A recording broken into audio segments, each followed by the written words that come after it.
India TV YouTube channel को subscribe करें और बेल आइकन दबाएं। आपके सर्विस सेंटर में बोल रहे हैं। तो अब से करीब 2.5 घंटे के बाद मोदी कैबिनेट का विस्तार होगा। प्रधानमंत्री मोदी की नई टीम की तस्वीर भी अब साफ हो चुकी है। 43 नए मंत्री आज शपथ लेने वाले हैं। इसके लिए कई मंत्रियों की छुट्टी भी हुई है, जिसमें कई बड़े बड़े नाम शामिल हैं। केंद्रीय स्वास्थ्य मंत्री डॉक्टर हर्षवर्धन का इस्तीफा हो चुका है। पर्यावरण राज्य मंत्री बाबुल सुप्रियो भी अब मंत्रिमंडल से बाहर है। इनके अलावा शिक्षा मंत्री रमेश पोखरियाल निशंक समेत अब तक कुल 11 नाम सामने आ चुके हैं, जिनका इस्तीफा हुआ है, जो मौजूदा मंत्री थे, और यह सिलसिला अभी भी लगातार जारी है। 12 मंत्री अब तक कुल हटाए जा चुके हैं और 43 लोग आज शपथ लेंगे शाम 6 बजे। एक बार आपको डिटेल से बता दें किन किन मंत्रियों का इस्तीफा हो चुका है। इसमें सबसे बड़ा नाम केंद्रीय स्वास्थ्य मंत्री डॉक्टर हर्षवर्धन का है, जिनका इस्तीफा हुआ। उनके साथ साथ उन्हीं के विभाग के राज्य मंत्री अश्विनी चौबे, उन्होंने भी इस्तीफा दिया है। अगर बात करें तो शिक्षा मंत्री रमेश पोखरियाल निशंक का इस्तीफा हुआ और शिक्षा राज्य मंत्री संजय धोत्रे का भी इस्तीफा हुआ है। सामाजिक न्याय मंत्री थावरचंद गहलोत, श्रम मंत्री संतोष गंगवार, रसायन और उर्वरक मंत्री सदानंद गौड़ा, महिला बाल विकास राज्य मंत्री देवश्री चौधरी और अब राव साहब दानवे पाटिल का भी इस्तीफा हो चुका है, यह भी खबर आ रही है। जल शक्ति राज्य मंत्री रतनलाल कटारिया, पर्यावरण राज्य मंत्री बाबुल सुप्रियो। तो कुल मिलाकर ये लिस्ट जो है ये 12 तक पहुंच चुकी है। अब एक बार फिर देवेंद्र का रुख करना चाहेंगे। राव साहब दानवे पाटिल महाराष्ट्र से आते, उनका भी इस्तीफा हो गया है। देवेंद्र।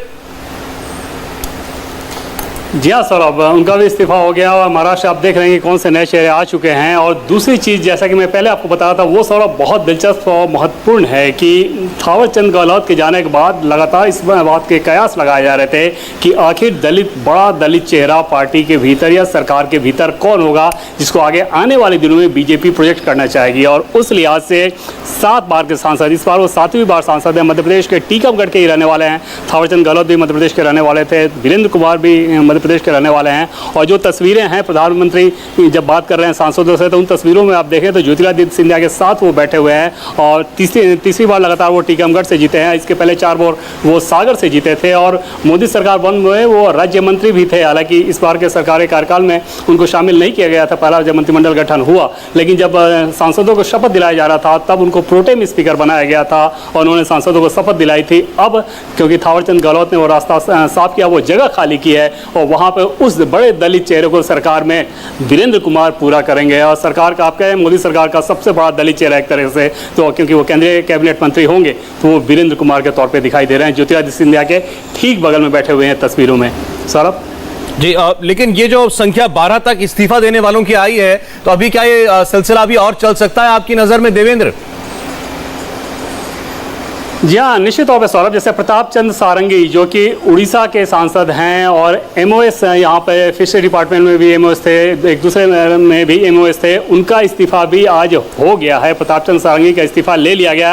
हालांकि प्रताप चंद्र सारंगी की सादगी को लेकर जब इस बार वो चुनाव जीत कर आए थे तो बहुत ज़्यादा चर्चाएँ चली थी। और आप साइकिल से चलने वाले व्यक्ति हैं, किस सादगी के साथ रहते हैं, जो कि रहते भी हैं वो, और बहुत पढ़े लिखे हैं, संस्कृत बहुत अच्छा बोलते हैं, ये सारी खूबियाँ बताई जा रही थी। लेकिन आज उनका भी इस्तीफा हो गया प्रताप चंद्र सारंगी का। राष्ट्रपति के अभिभाषण के दरमियान जब धन्यवाद प्रस्ताव पे चर्चा हो रही थी, तो उस समय प्रधानमंत्री मोदी ने 2 सांसदों के भाषण का जिक्र किया था और इसमें हिना गावित के अलावा जो दूसरे सांसद प्रताप चंद्र सारंगी ही थे। और आज प्रताप चंद्र सारंगी जो कि मोदी सरकार में एमओएस थे, आज उनका इस्तीफा हुआ है। सर, जो आपने बड़ी खबर इससे पहले दी थी, जरा वो एक बार फिर बता दें कि मध्य प्रदेश से वीरेंद्र कुमार कैबिनेट में उनको जगह दी जाएगी। थावरचंद गहलोत की जगह बड़े दलित चेहरे के तौर पर अब वीरेंद्र कुमार जो मध्य प्रदेश से आते हैं वो कैबिनेट मंत्री बनाए जाएंगे। बड़ा दलित चेहरा है वीरेंद्र कुमार, और जो तस्वीर सामने आई उसमें वो पहली पंक्ति में बैठे हुए दिखाई दिए थे, तो उनका भी अब कैबिनेट मंत्री बनना लगभग तय माना जा रहा है। अजय सौरभ, इसमें एक बात पर हम चर्चा कर सकते हैं जिस पर देवेंद्र भी कुछ प्रकाश डाल सकते हैं। अगर प्रताप सारंगी को कैबिनेट से हटाया जा रहा है, जो इस्तीफा स्पष्ट तौर पे है, तो क्या यह माना जाए कि जय पांडा को जगह दी जा सकती है? इसमें कोई शक नहीं है कि जय पांडा और भारतीय जनता पार्टी के बीच की नजदीकियां स्पष्ट सामने दिखाई देती रही थी बहुत अरसे से। उसके बाद उन्होंने भारतीय जनता पार्टी ज्वाइन भी किया। बहुत पढ़े लिखे, समझदार और टेक्नोक्रेट के तौर पर भी हैं। सरकार में काफी उनकी सक्रिय भूमिका भी हो सकती है। ऐसा बताया जाता है कि वो सरकार के काफी नजदीक भी हैं। क्या विचार है आपका इस पर देवेंद्र? निश्चित तौर पर और पार्टी के राष्ट्रीय उपाध्यक्ष हैं और कुछ राज्यों के दिल्ली सहित वो प्रभारी भी हैं। नॉर्थ ईस्ट में कुछ दिन पहले, लगभग 1 साल पहले, जब कोरोना का संकट चल रहा था उस समय मणिपुर में समस्या हो गई थी, तब 2 नेताओं को वहाँ पे भेजा गया था। उन 2 नेताओं में एक वैजयंत पांडा भी थे और पार्टी के राष्ट्रीय उपाध्यक्ष हैं। दिल्ली का भी प्रभार वो देख रहे हैं, तो ऐसे में संगठन की जिम्मेदारी वो देख रहे हैं। उससे अंदाजा लगाया जा सकता है कि शीर्ष नेतृत्व उन पर किस प्रकार से भरोसा कर रहा है। लेकिन वो भरोसा क्या इस बात में कन्वर्ट हो जाएगा कि सरकार के मंत्रिमंडल में शामिल होंगे, अभी ऐसी इसके बारे में कोई स्पेसिफिक जानकारी नहीं है। हाँ, नॉर्थ ईस्ट का और ईस्टर्न स्टेट्स का जब हमने जिक्र किया था तो त्रिपुरा का जरूर हमें एक मेंशन करके हमारे सोर्स ने ये बताया क्योंकि त्रिपुरा से 2 ही सांसद हैं, एक प्रतिमा भौमिक और एक त्रिपुर करके एक दूसरे नेता हैं। उन दोनों में से एक को मंत्री बनाया गया है। उड़ीसा से अभी कौन आ रहा है इसके बारे में ऑफिशियल कंफर्मेशन का इंतजार है जी। अब से थोड़ी देर के अंदर वो सूचना भी शायद हम साझा कर पाएँ जी। और जिन तस्वीरों को हम लगातार दिखा रहे हैं देवेंद्र, इन तस्वीरों से क्या हम ये ज़रा सा भी अंदाज़ा लगा सकते हैं कि क्या इतने ही लोग हैं या दरअसल इस तस्वीर के आगे भी एक ऐसी तस्वीर है जो भी हम नहीं देख पा रहे हैं? क्योंकि क्या सभी लोग जिन्हें शपथ आज लेनी है उनकी मुलाकात आज प्रधानमंत्री से हो चुकी है या कुछ लोग ऐसे भी हैं जो कि सरप्राइज एलिमेंट के तौर पर शाम में हमें दिखाई देंगे? निश्चित तौर पर कुछ एक नाम इसमें मिसिंग हैं, कुछ एक नाम सरप्राइज के तौर पर दिखेंगे। जैसे अब से थोड़ी देर पहले हमारे एक सोर्स ने ये बताया कि जयपुर के सांसद हैं रामचरण बेहरा, उनको अचानक फ़ोन गया है और वो जयपुर से दिल्ली फ्लाइट लेकर आ रहे हैं। तो ऐसे इसके अलावा कुछ अगर एक्सपर्ट्स के तौर पर जो कि विशेषज्ञ हैं किसी फील्ड के और उनकी अचानक एंट्री कराई जाती है तो वो निश्चित तौर पर सरप्राइज के तौर पर होगा, ये ज़रूरी नहीं। और ये पहले भी हमने देखा है कि जब प्रधानमंत्री के साथ मंत्रिमंडल विस्तार के लिए विस्तार से पूर्व जब चाय के लिए बुलाया जाता है, क्योंकि PM ये लगभग हर साल ही करते हैं, हर बार ही करते हैं, तो उसमें सारे वो नाम शामिल नहीं होते हैं जिनको मंत्री पद की शपथ लेनी होती है, क्योंकि कोई दूर से आ रहा है या किसी का नाम लास्ट टाइम में अगर फाइनल हुआ है। हालांकि इस बार कोशिश की गई थी कि सबको पहले से बुला लिया जाए, बावजूद उसके जाहिर तौर पर ऐसे जब इतना विस्तृत काम होता है तो कुछ चीज़ें लास्ट टाइम के लिए छूटती हैं। उसमें लास्ट टाइम में जिसका इंक्लूजन हुआ हो, जैसे कि एक उदाहरण मैंने आपको जयपुर का बताया कि अगर उनको इस चीज़ के लिए बुलाया जा रहा है तो निश्चित तौर पर ऐसे कुछ सरप्राइज आपको आगे और भी दिख सकते हैं। ये सारे लोग जो कि आज शपथ लेंगे सारे वहाँ मौजूद हों ये ज़रूरी नहीं। अजय जी। और हम लगातार यूपी की बात भी कर रहे हैं क्योंकि चुनाव के लिहाज से यूपी को वो रिप्रेजेंटेशन देना बहुत जरूरी है। तो अब 67 में से 15 मंत्री अगर बीजेपी यूपी में से बना रही है अपने 67 सांसदों में से, तो बहुत अच्छा खासा प्रतिनिधित्व है यूपी का सरकार के अंदर। रुचि जी हाँ, बिल्कुल। और बीजेपी के लिए जो यूपी के चुनाव हैं बहुत ज़्यादा अहम है। तो बीजेपी जो सारी जातियां हैं उनके ऊपर उसका जोर है, चाहे वो OBC हो, चाहे दलित हो, चाहे ब्राह्मण हो, कि उन सबका प्रतिनिधित्व हो। सेंटर में जो मिनिस्टर्स आज नए बनाए जाएं सबका उसमें प्रतिनिधित्व हो, इस बात का खास ध्यान रखा गया। और जैसा देखने से लग रहा है ये भी देखा गया है कि जो नेता बनाए जा रहे हैं वो अपनी जाति में लोकप्रिय हों। जैसे आप कौशल किशोर को देखेंगे तो कौशल किशोर पहले लेफ्ट में रहे थे और फिर बीजेपी में आए, 2 बार से मोहनलालगंज के MP हैं। कौशल किशोर के घर आप जब भी जाएंगे या कौशल किशोर को आप जब भी देखेंगे तो वो लोगों से घिरे हुए दिखाई देंगे। तो वो जनता के नेता माने जाते हैं, जनता की बड़ी बड़ी पंचायत वो करते हैं। हमें पिछले सालों में हम उनको देखते थे कि जो पब्लिक की प्रॉब्लम है उसको वो सुनते हैं। तो एक तरह से वो अपनी जो जाति है उससे भी उनका कनेक्ट है, अपने इलाके के लोगों से उनका अच्छा कनेक्ट है। हालांकि पिछले दिनों में विवाद भी हुआ उनके बेटे को लेकर कि ये आया कि बेटे ने आरोप लगाया कि उसके ऊपर किसी ने गोली चला दी और बाद में पता चला कि बेटे ने अपने ऊपर खुद अपने साले से गोली चलाई थी। फिर उसके ससुराल वालों ने उसके ऊपर आरोप लगाया कि मर्डर कराना चाहते हैं। एक मिनट रोक रहा हूं आपको, देवेंद्र के पास और कोई नई इन्फॉर्मेशन आई है। जी देवेंद्र बोलिए।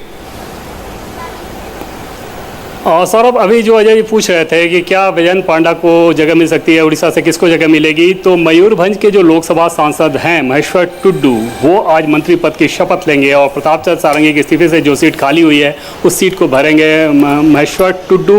मयूरभंज के सांसद हैं, ट्राइबल कम्युनिटी से आते हैं और इस बार बीजेपी के राष्ट्रीय टीम में पार्टी के राष्ट्रीय मंत्री भी वो अभी तक थे। अब मंत्री बन जाने के बाद जाहिर तौर पर इस्तीफा देंगे, लेकिन महेश्वर टुड्डू का चयन किया गया है नरेंद्र मोदी सरकार में आज के मंत्रिमंडल विस्तार में उड़ीसा के चेहरे के तौर पर, उड़ीसा के नए चेहरे के तौर पर। देवेंद्र, इसका मतलब क्या निकाला जाए? महेश्वर टुड्डू को अगर शामिल करते हैं तो क्या शेड्यूल्ड ट्राइब्स को भी एक तरह से अपने साथ लेकर चलने की बात कही जा रही? क्योंकि हमने देखा है कि शेड्यूल्ड कास्ट के बहुत सारे नेताओं को जगह कैबिनेट में दी जा रही, शेड्यूल्ड ट्राइब को भी साथ लेकर चलेंगे?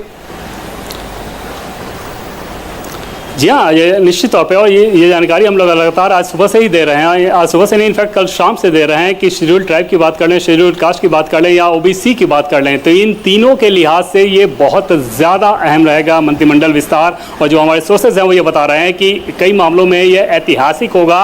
नंबर्स के लिहाज से अगर उस संख्या को काउंट करें तो उसके लिहाज से बहुत ऐतिहासिक होगा। वो ट्राइबल किन किन स्टेट से आते हैं, अब से थोड़ी देर के अंदर मैं वो जानकारी भी आपसे साझा कर पाऊंगा कि आखिर किन किन राज्यों से उन ट्राइबल कम्युनिटी के लोगों को चयन किया गया आज के मंत्रिमंडल विस्तार के लिए। लेकिन निश्चित तौर पे शेड्यूल कास्ट के साथ शेड्यूल ट्राइब भी मोदी सरकार में एक अहम फैक्टर रहा है आज के मंत्रिमंडल विस्तार के नामों के चयन के लिए। देवेंद्र, ये बात और बताइए, जैसे 6 बजे का समय है मंत्रिमंडल शपथ ग्रहण समारोह का, तो कितना देर पहले ये सभी लोग जो हैं ये पहुंचना शुरू हो जाते हैं? लगभग 3:45 बजे का वक्त हो चुका है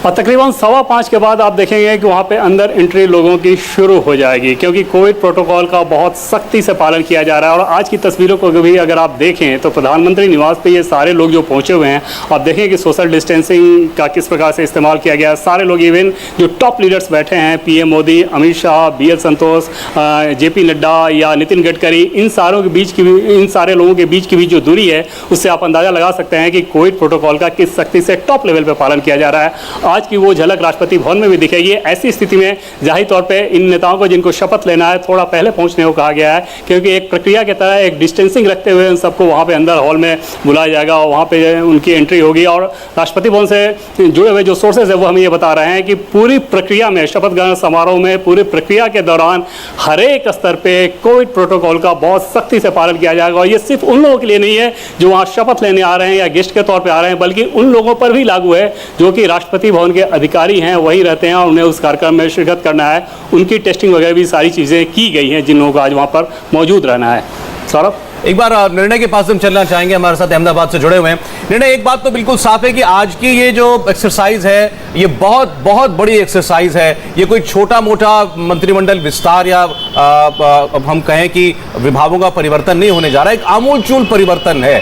अब अपने तीसरे वर्ष में प्रवेश करते हुए नरेंद्र मोदी अपने दूसरे कार्यकाल में इतना बड़ा परिवर्तन अगर कर रहे हैं तो इसके क्या मायने समझते हैं आप?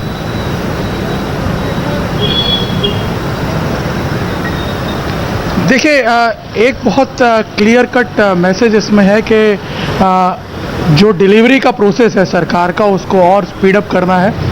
और साथ ही साथ इसमें जाहिर सी बात है बहुत सारे पॉलिटिकल मैसेजेस तो हैं ही, क्योंकि आने वाले समय में अगले 1 साल में कई राज्यों में चुनाव होने जा रहे हैं। जाहिर सी बात है उनका ज़रूर इसमें ध्यान रखा गया है पूरे आकलन में। लेकिन जो एक ओवरऑल इमेज है सरकार की, जिस तरह से नए प्रोजेक्ट्स को इम्प्लीमेंट करना है, नई योजनाओं को इम्प्लीमेंट करना है, जिस तरह से एक पूरा एक नया खाका तैयार करना है देश की प्रगति के लिए, उस हिसाब से आपने देखा होगा कि मंत्रिमंडल में जिन लोगों को शामिल किया गया है, जिन सांसदों को शामिल किया गया है, उनके प्रोफाइल भी अगर आप देखें तो उनके प्रोफाइल आप देख सकते हैं उस पूरे जो मैसेजिंग है उसको पूरी तरह वो सफाइस कर रहे हैं। और सबसे बड़ी बात यह कि मंत्रिमंडल में परफॉर्मेंस की जो बात है उसको भी काफ़ी हद तक तवज्जो दी गई है।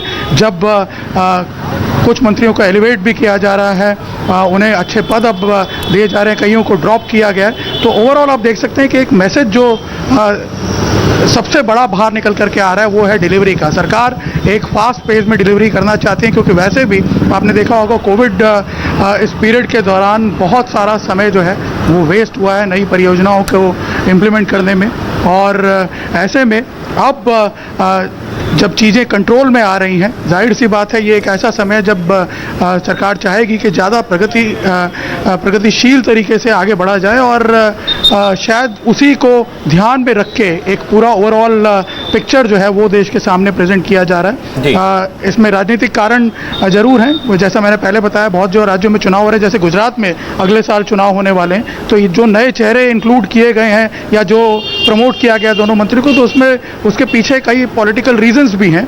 बट ओवरऑल जो एक संकेत है वो जाहिर सी बात है डिलीवरी बात आपने जो दूसरी बात आपने कही, राज्यों के चुनाव के हिसाब से तो बहुत सारे परिवर्तन किए ही जाते हैं, लेकिन निर्णय जो आपने कहा कि बहुत सारा समय इस बार कोरोना की वजह से खराब हुआ है, तो सरकार अपनी नीतियों को, पॉलिसीज को, अपने कामकाज में एक रफ्तार देना चाहती होगी, उस प्रोसेस को स्पीड अप करना चाहती होगी, और इसीलिए शायद ये विस्तार हम देख रहे हैं कि इतने बड़े पैमाने पर हो रहा है।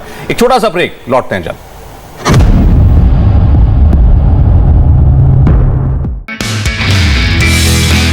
नमस्ते, मैं हूं मीनाक्षी जोशी। वीडियो और खबरों से अपडेट रहने के लिए India TV YouTube channel subscribe करें, बेल आइकन दबाना ना भूलें। जुड़े रहें इंडिया टीवी के साथ।